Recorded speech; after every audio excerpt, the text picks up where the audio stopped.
Bienvenue dans cette vidéo. Nous allons regarder donc le Sekai CTF 2024, donc en particulier le challenge Magnus Opus, donc qui était un des challenges dans la catégorie reverse.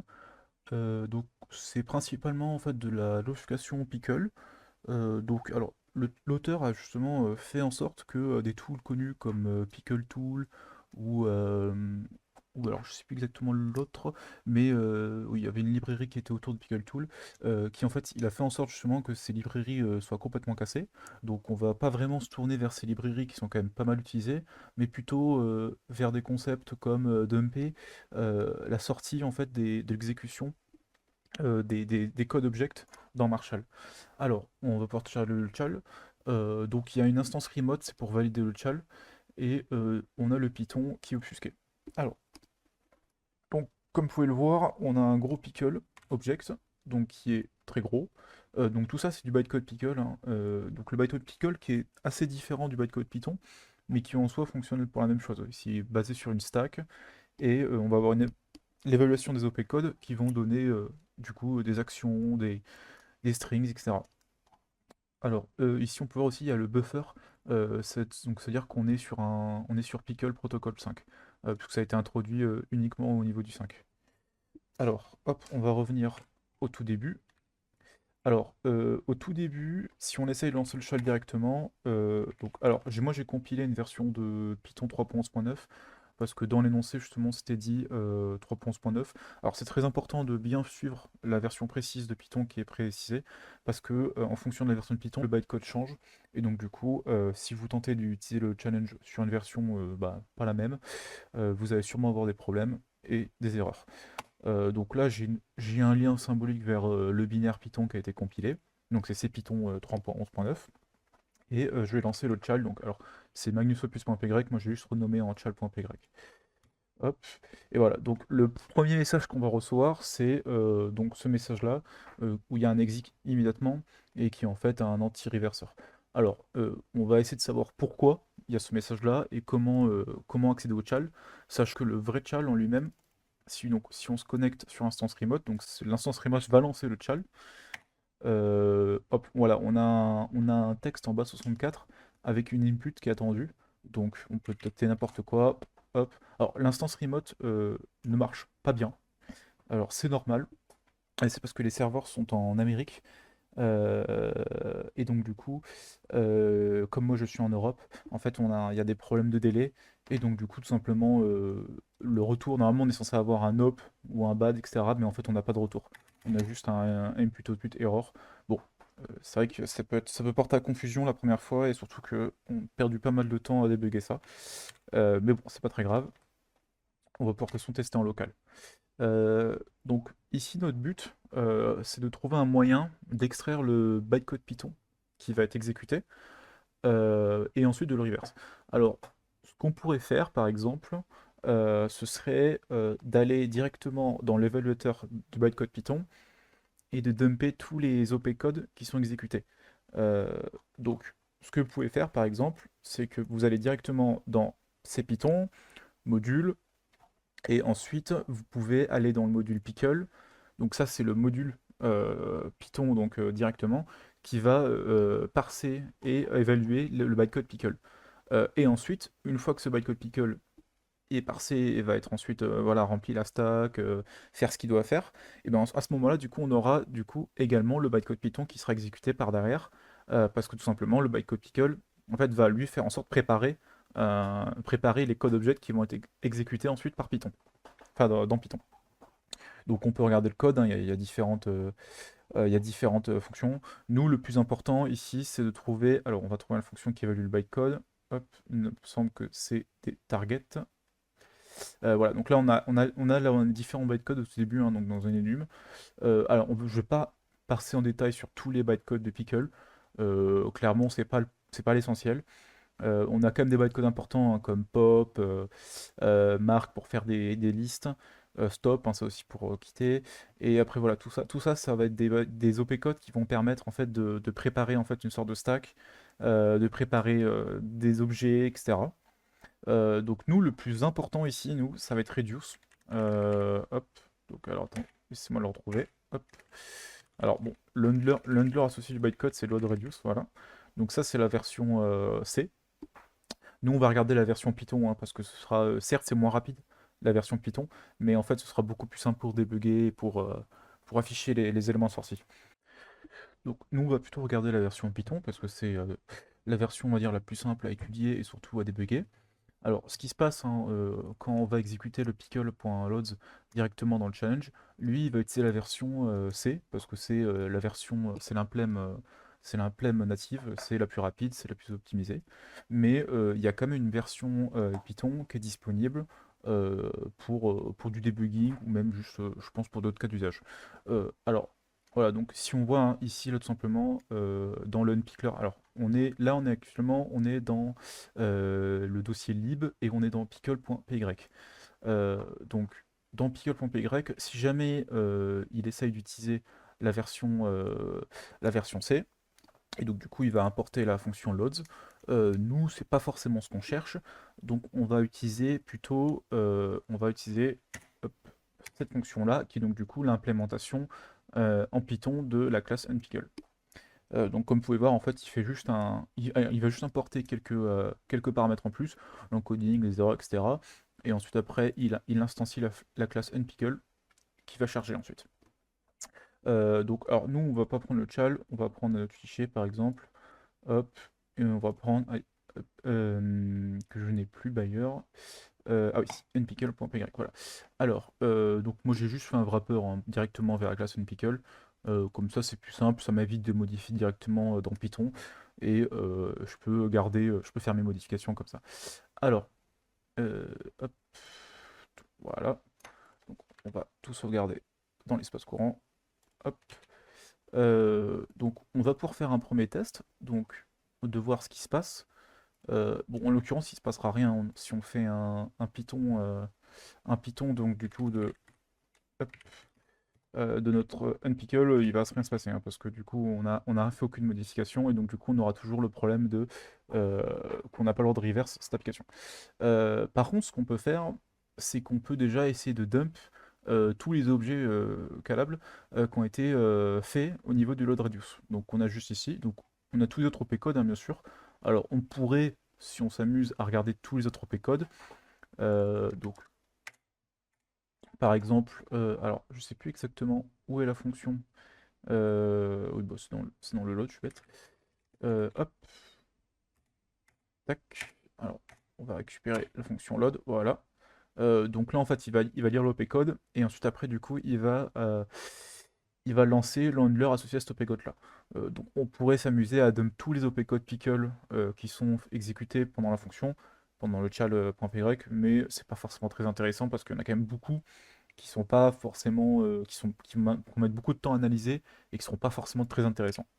Nous, comme j'ai dit, on va vraiment se focus sur load reduce qui permet d'appeler des objets.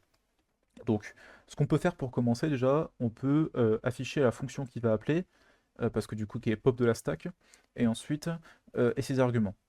Donc, on peut faire ça. Hop, voilà. Alors, on va remonter un peu en haut. Donc, en fait, à chaque fois, il va appeler, vu que c'est un code qui est un peu offusqué, il va appeler en fait différentes fonctions. Genre, par exemple, il va faire du join, principalement du join, avec justement les attributs. Et en fait, petit à petit, il va importer son code et faire ses fonctions. Et à la fin, du coup, on a bien un code object qui est donc juste ici. Donc c'est ce code-là. Pardon. Alors, je sais pas, il a un peu mal. J'ai fait un peu n'importe quoi, je crois, avec. Oui, j'ai affiché le étoile arcs. Nous, on veut juste. Hop, voilà. Donc là, on a le code object qui est ici. Et on a aussi la fonction qui est appelée. Donc là, ce qui se passe en fait, c'est qu'il va compiler en fait ce code object et il va l'évaluer juste après avec le exec de ce code object. Donc, on peut commencer déjà à regarder ce que fait ce code object. Donc, on a juste à prendre ce tuple qu'on va mettre. Donc, moi, j'ai déjà préparé un, euh, hop, un petit script pour ça. Donc, on supprime ça. Donc ici, on peut tout simplement le transformer en code objet, comme ça, et on peut utiliser le module 10 de Python, donc qui est un module natif, qui permet donc d'avoir le bytecode Python. Donc si je fais hop, de notre code object. Ici, voilà. Alors, il est possible que, là, je l'ai déjà patché, vous allez avoir une erreur, tout simplement parce que le nombre de covars est différent du nombre de locals. Donc, c'est normal. Ça fait partie de l'obfuscation. Ce que vous pouvez faire, c'est que vous allez tout simplement regarder l'erreur, et ensuite vous repartez dans le code de Python et vous enlevez tout simplement l'exception et vous recompilez, ça devrait aller. Vous aurez juste du coup cette exception-là, table, mais c'est pas très grave, ça casse pas le programme. Euh, donc on peut commencer déjà à lire un peu ce qui se passe au tout début. Donc là, il va load des constantes. Donc en l'occurrence, il va essayer d'importer Sudocum, donc qui est une librairie. Alors en l'occurrence, nous, pour le moment, on ne sait pas encore ce que c'est, mais on pourra regarder sur ce que c'est juste après. En fait, c'est une librairie qui permet de faire de la génération et de la résolution de Sudoku. Et ensuite, après, il va essayer d'importer donc crypto.util.number. Et donc du coup les fonctions long to byte et byte to long. On peut voir juste après en fait que s'il n'arrive pas à importer ces deux librairies, donc sudocum et crypto.util.number byte to long et long to byte, alors du coup à ce moment-là, il va afficher du coup le string whoa, you're trying to reverse me, et ensuite il va faire un os.exit. Alors on pourrait patcher le os.exit, hein, on a vu qu'on pouvait, hop, donc un pickler, on peut faire par exemple un os.exit et là on met un handler par exemple, et sur ce handler avec donc zip, euh, number, hop, on retourne 0, quoi, voilà. Et là à ce moment-là du coup, vous pourrez voir, mais bon après le code va se casser parce qu'il est pas censé partir dans cette branche là. Donc hop, voilà, donc là on va avoir déjà là, il va essayer d'importer Sudokum, et bah, forcément, bah, comme on l'a pas installé, il va avoir un souci. Mais en tout cas, on a réussi à passer le exit, puisque du coup, on a patché, en fait l'os.exit, et donc du coup, bah, il va pas exit tout simplement, il va continuer son code. Donc, nous, ce qu'on peut faire pour commencer, ici, alors bon, ça c'est pas très grave, hein, c'est pas l'essentiel, c'est que déjà on peut installer Sudocom. Alors, bon, pour ça, vous pouvez utiliser le module pip, hein, bien sûr. Alors attention, parce que si vous compilez ces Python, vous n'aurez pas le module pip. Il faudra installer un sur pip, qui lui vous permet de télécharger le module pip et ensuite faire ce que vous voulez. Donc nous, on va l'installer. Alors j'ai déjà installé crypto.util, donc c'est API Cryptodom. Voilà. Hop, et donc du coup, si on lance le unpickler, à ce moment-là, hop, voilà, ok, donc là, il se lance correctement. On n'a plus le message qu'on a vu tout à l'heure et ensuite l'exit. Et là, on a bien cet input là qui était en fait, qu'on voyait en fait directement quand on faisait le net 4. Alors, hop, laissez-moi trouver, voilà. Donc là, en fait, on va avoir en fait une donnée en bas 64 qu'on ne sait pas encore ce que c'est, suivi de l'input. Voilà. Hop, donc, hop, voilà. Donc bah, maintenant, on va pouvoir continuer à analyser les codes objects en fait, qu'on a pu débloquer en quelque sorte. Donc alors ici en fait on avait le premier code object ici qui était donc le test en fait. Ah non, non c'est pas celui-là, excusez-moi.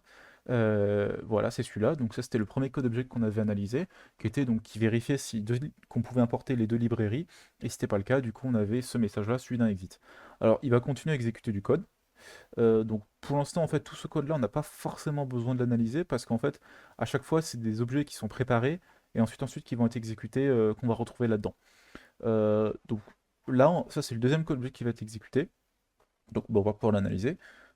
Sachant que la suite, bon, on regardera aussi exactement si on trouve. On voit qu'il y a du bas 64, etc. Donc c'est un peu ce qu'on trouve aussi en remote, donc ça va nous intéresser. Et ensuite, après, on a encore un autre code object un peu plus bas à regarder. Alors, hop, donc on va regarder du coup ce code object là par exemple. Hop, voilà. Et alors donc pour celui-là par exemple, donc on peut reprendre au niveau du code object qui était ici. Donc là il va importer donc le crypto-util.number et donc la méthode byte2long, donc juste ici. Il va faire la même chose avec base64 des codes.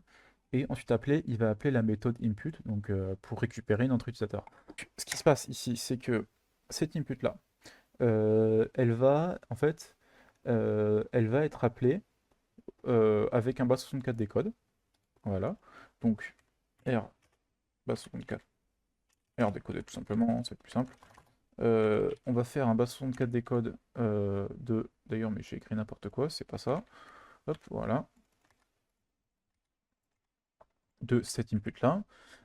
Ensuite, juste après ça, en fait, on a la méthode byte2long qui va être appelée. Donc, en fait, c'est par ordre inverse, hein. Donc on peut utiliser tout simplement le byte to long de ça. Voilà. De toute façon, dans tous les cas, il n'y avait pas besoin d'utiliser de décode, etc. Parce que 64 décode renvoie un byte, hein, comme on peut le voir dans le constructeur. Donc, et une fois qu'il a appelé, une fois qu'en fait le byte to long est appelé, on a un str qui est fait dessus. Voilà. Alors hop, tac. Et une fois que ce str là est terminé, on va avoir un zfil qui va être appliqué. Alors le zfil c'est utilisé pour padder en quelque sorte quand il manque des bits. Et donc du coup, si on fait un R decoded, voilà, donc on va pouvoir faire notre transformation. Hop, alors non, c'est pas ça, c'est hop, pseudo. Voilà, et donc du coup, si par exemple on prend, alors excusez-moi, je vais prendre, hop, on va utiliser un, hop, on va se connecter par exemple, on va prendre une grille qui est envoyée, et ben hop, ici, voilà. Donc là en fait, ça c'est une grille en fait, qui va être utilisée pour le sudoku. Alors, si vous voyez bien, en fait, ici, ça correspond à 81 chiffres. C'est exactement pour ça qu'en fait, il y a la Z-file 81, parce que comme c'est une grille 9 x 9, bah 9 x 9, 81. Et donc, du coup, en fait, chaque nombre ici va correspondre à un chiffre du gris. Donc, en fait, c'est ce qui est fait ici, en fait, le foreign range. Alors, il y a un premier foreign range qui est fait, donc de 0 jusqu'à 80, de 9 en 9. Donc, en fait, c'est l'équivalent d'un foreign range 9. Juste après, on a le même foreign range, mais juste avec 9. Donc ici, c'est ce qu'on va faire. Donc foreign range, donc 0, 81, 9. Hop, je vais arriver. Foreign range 9, pareil. Alors, on va avoir une grille générale. On va avoir une des subgrids. Et donc, du coup, par exemple, on va avoir les subgrids.append de rdecoded de i plus j, tout simplement. Et voilà, tout simplement. Et donc du coup, on va pouvoir avoir. Alors, bon, en théorie, hein, c'est pas complètement ça parce que ici j'ai mis I plus J, mais en fait, il faut s'adapter au foreign range, hein. Donc là, on va vérifier, mais je crois que c'est faux ce que j'ai écrit. Hop, et donc du coup, on va avoir une grille ici complète de 9 x 9. Voilà. Hop, bon, si je teste, il me semble que ça n'a pas trop marché, mais bon, on vérifie. Et ok, ça a marché. Bon, j'avais pas dit n'importe quoi. Et donc du coup, en fait, ici, en fait, on voit bien les chiffres en fait ont été placés du coup dans les grilles. Donc là, on a notre grille Sudoku. Donc ici, ce qui est envoyé en fait par le channel remote, c'est tout simplement une grille du dirg.generate, donc ce qu'on a vu un peu au-dessus. Donc en fait, cette grille-là qui est générée, elle est envoyée en fait directement. Elle est encodée en base 64 et elle est envoyée. Et nous, on la reçoit directement en local, enfin dans le remote, et on va pouvoir la convertir directement en grille pour la travailler. Donc, alors, ce qu'on pourrait faire, on pourrait croire que là, c'est bon, le chat est terminé. Il y a juste à faire, une fois qu'on a la grille, on fait un s.sudokum.solve de grille. On récupère la grille finale, on la rencode, pareil. Donc, pour la rencoder, alors attendez, hop, on va prendre par exemple Solve Sudoku. On va passer sur cette fenêtre. Voilà, donc là par exemple, on aurait un Sudoku encodé. On le décode. Donc pareil avec, voilà, hein, comme ce que je vous ai montré juste avant. Et ensuite après, une fois qu'on est bon, alors ça, on s'en fout. Hop. Pourquoi j'ai fait ça? Ah oui, voilà, c'est pour ça. Hop. Hop, ça ne sert à rien. Voilà. Une fois qu'on le solve, et ensuite après on n'a plus qu'à le rencoder. Alors pour le rencoder, pareil, on peut utiliser carrément ce qui était fait dans le code, hein. Donc ça, c'était ce qu'on avait vu juste avant, qui était encodé en base 64. Et après, ben, en fait, on le repasse en longue. Et ensuite, une fois qu'on l'a en longue, on peut tout simplement le passer en byte. Donc pareil, il faut bien faire quand même attention à la taille. Et une fois qu'on l'a en byte, on passe en base 64. Une fois qu'on a ça, bah tout simplement, par exemple, si je fais Python et que hop, solve Sudoku par exemple. Voilà, donc là par exemple, pour une grille donnée, ici, qui est donc cette grille-là, on a la grille finale de solution qui est donc celle-ci, donc euh, qui est en fait qui est encodée en base 64, mais qui ressemble à ça. Et donc du coup, alors si on ne s'est pas trompé, on peut faire, on peut résoudre au moins on va dire la première grille, parce que bon, en fait, elle va se faire 10 fois en fait cette solution. En fait, il va y avoir 10 fois à chaque fois une génération d'une grille et un solve et une comparaison en fait, sur cette grille-là. Donc, moi j'étais très content quand je suis arrivé à cette étape-là. on peut faire donc solve sudoku par exemple, enfin challenge pardon. On récupère cette grille-là, on la met dans notre code, hop, tac, et ensuite on la met sur le sudoku, voilà, et on envoie directement, et on a no. Alors, du coup, ce n'est pas tout à fait terminé, même si on n'est pas très loin de la fin, hein, pour être honnête. Alors, on pourrait regarder quand même dans l'unpickler, en fait, il y a quand même... Ah, on va virer tout ça. Hop. Il y a encore pas mal d'autres... Il y a un peu d'autres code à la fin, mais en fait, c'est juste le code qui ouvre le flag, donc c'est pas le plus important. En fait, ce qui se passe ici, c'est que on a des execs qu'on a un peu loupé, qui en fait, j'ai volontairement loupé cette partie-là, qui est en fait un peu plus haut. Donc, on va regarder en fait euh, les execs, voilà. Et voilà, donc ici on a les premiers code objects, hein, ce qu'on avait étudié, celui-là aussi également, et on a 6 ça, cet exec-là qui est évalué au bout d'un moment, le plus. Alors, à quoi ça correspond? En fait, quand on revient ici, donc au tout début, le premier code object, en fait, la solution de la grille était mise dans une variable qui s'appelait plus. Voilà, donc en fait, ce qui se passe ici, c'est que on a un eval qui est fait sur la solution finale, où on a des valeurs qui sont 7. Alors, ces valeurs-là, on ne sait pas trop si elles sont hardcodées ou pas, mais on va regarder d'où ça vient, justement. Donc, on va remonter au niveau du plus ici. Voilà, donc, alors sur ce plus ici, on voit qu'il y a, donc, il y a un nombre qui est ajouté avec un 1. Le 1 a l'air d'être hardcodé. Et on a 3 générations aléatoires qui sont faites ici. Donc 1 et 2. Donc à chaque fois, on voit qu'il y a un gros chiffre qui est modulo 9. Et donc ici, ça donne 2, hein. Et là, mais c'est pareil. Là, c'est ici modulo 9, ça donne 1. Ça modulo 9, ça donne 1. Alors comment ça a été généré? En fait, si on remonte un tout petit peu, on va pouvoir voir que on a des rands ici. Donc des rands qui sont effectués. Et en plus sur ce rand, juste au-dessus, là on a un srand. Srand qui est fait avec... donc on voit qu'il a été importé avec le cddl. Donc le cddl en fait c'est ça, hein, c'est le ctype.cdl. Ça permet en fait d'importer directement des fonctions de la libc. Donc en fait si on veut regarder plus précisément ce qui se passe, hop, c'est qu'en fait ici on va avoir un import ctype. Et on va avoir libc est égal à ctype.cdll avec le pass libc, etc. Et, une to, on va prendre du coup, on aura du coup libc.srand, en fait, tout simplement. Voilà. En fait, ça permet en fait d'appeler directement une fonction de la libc. Alors, on reviendra ça un peu après.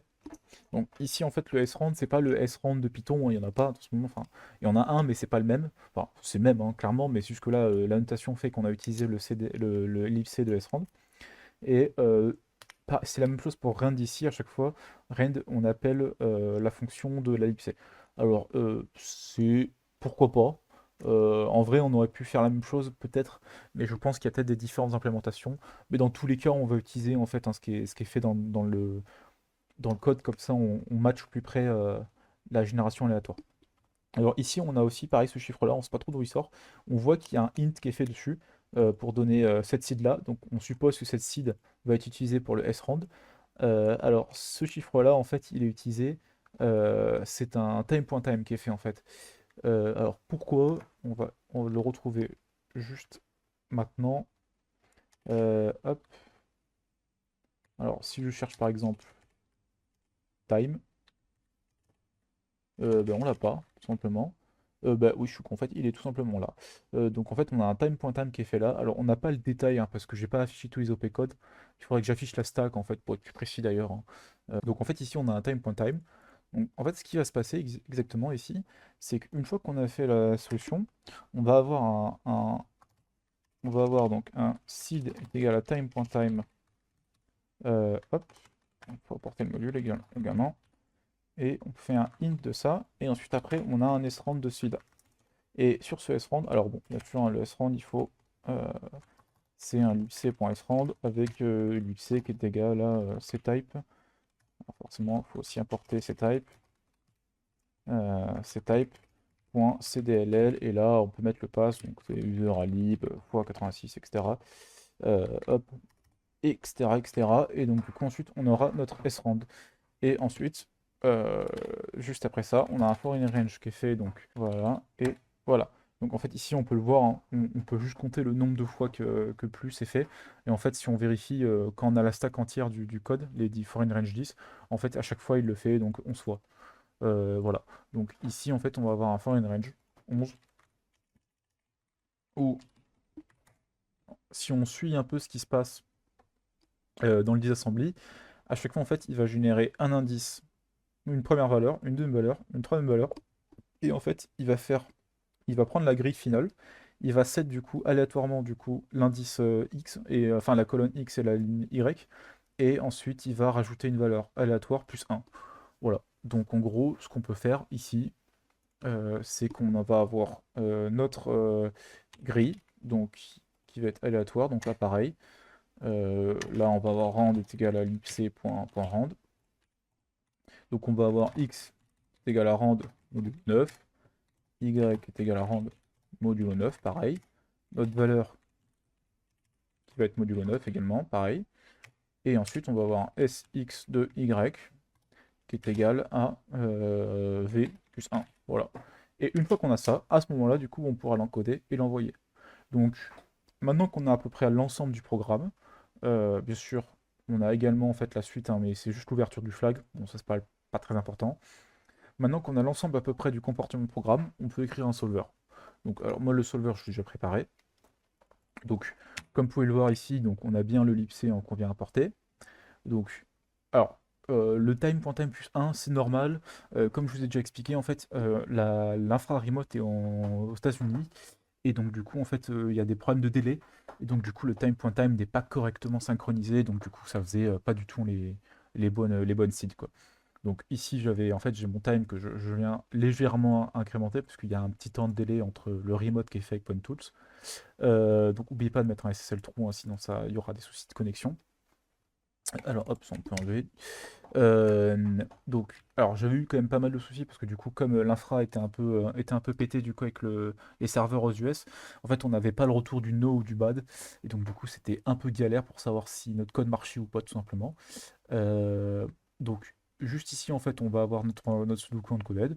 On va pouvoir le décoder, le solve. Et alors, une fois qu'on a. Alors là, ça, c'est fait ça comme ça, hein, c'est juste pour synchroniser le temps, hein, c'est tout l'acide. Une fois qu'on a du coup notre solution, alors à ce moment-là, du coup, on peut update notre grille en fonction des valeurs random. On va juste encoder notre solution et on envoie le truc. Et normalement, tout ça, ça passe. Alors, ça risque pas forcément de marcher parce que, hop, déjà, déjà, je sais pas point tool. Bon, attends, c'est pas grave, on va le faire. Là, il n'y a pas besoin y a pas besoin d'une version Python spécifique et on fait pas d'unpickle. Voilà.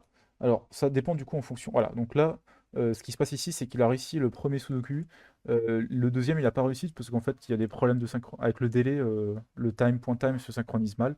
Donc, c'est un peu du try and retry. En vrai, il y aurait sûrement moyen de faire quelque chose de plus propre.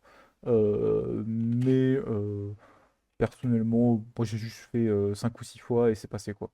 Bon, là, je sens qu'on va pas avoir de chance. Mais bon. Mais voilà, donc c'était un petit challenge sympa. C'était pas mal pour apprendre aussi les internals de Python, parce que j'ai quand même pas mal trifouillé dans le bytecode Python pour essayer de comprendre ce qui se passait avec les objets, donc les PyObjects, les PyCode, etc. Donc si vous avez aimé, bah, n'hésitez pas à vous abonner. Et dans tous les cas, moi je vous dis à la prochaine pour d'autres write-ups ou le retour sur des séries de tutos, soit sur IDEA, ou sur des plugins, on verra. Voilà.